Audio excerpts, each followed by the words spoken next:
Merci beaucoup, Pedro.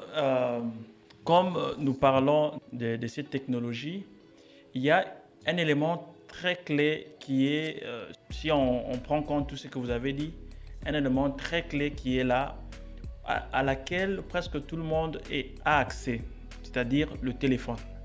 Et dans ce téléphone, il y a un grand nombre qui a accès à l'Internet.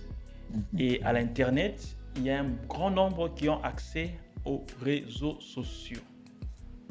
Alors, peut-on dire qu'aujourd'hui, l'Église fait face à une éruption des réseaux sociaux dans son sein?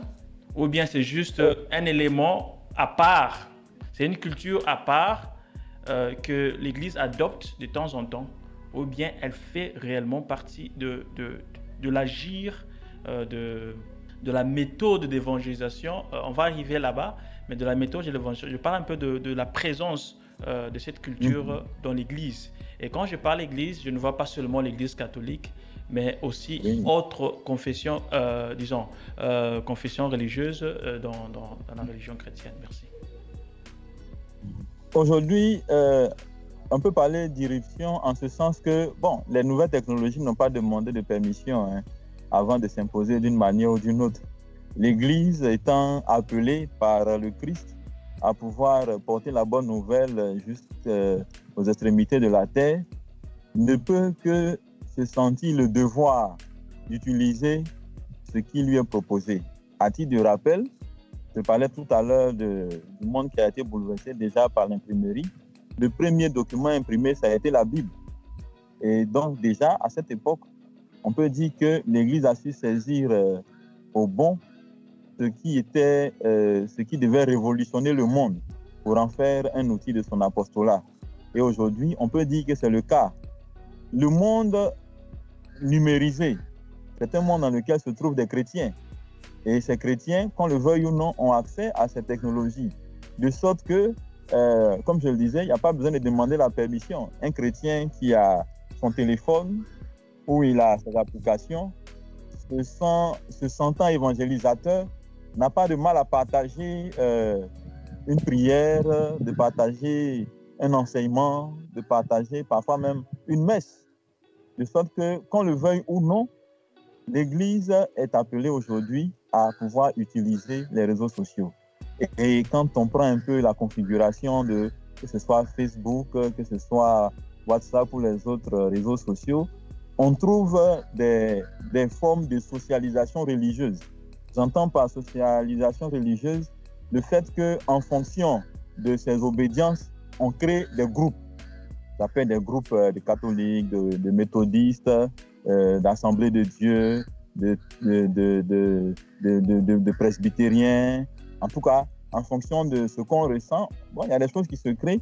Et de l'autre côté, il existe des organes du Saint-Siège, je peux parler de l'Église catholique, qui sont présents au niveau des réseaux sociaux. Il en est de même pour beaucoup d'autres églises.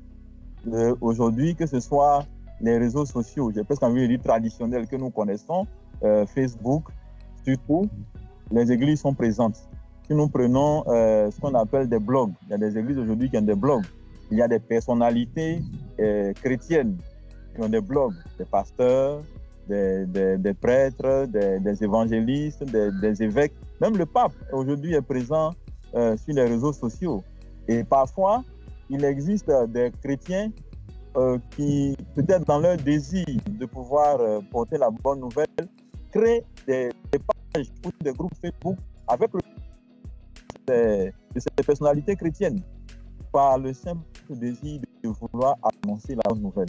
Ces outils, ces technologies de l'information et de la communication, comme leur nom le dit, c'est pour informer et pour former et communiquer. Bon, l'Église a besoin de pouvoir former le peuple. L'Église a besoin de pouvoir informer aussi le peuple. L'Église a besoin de pouvoir communiquer aussi avec son peuple. Et donc, s'il existe un moyen pour le faire, l'Église n'a pas à balayer cela du revers de la main, mais l'Église se sent le devoir de l'utiliser.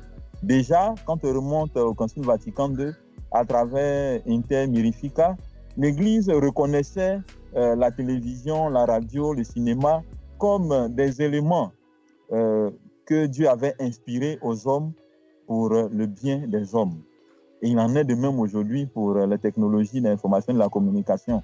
C'est Dieu qui a inspiré les chercheurs, c'est Dieu qui a inspiré les ingénieurs afin de pouvoir arriver à créer ces éléments pour permettre au peuple de pouvoir se rapprocher, mais aussi de pouvoir apprendre à le connaître et à l'aimer et à le servir.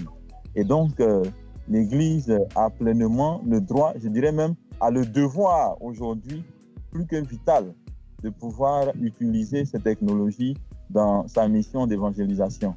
De sorte qu'on pourrait dire qu'on ne va pas parler d'influence de ces technologies sur la vie de l'Église, mais on parlera plutôt d'utilisation de l'Église pour sa mission.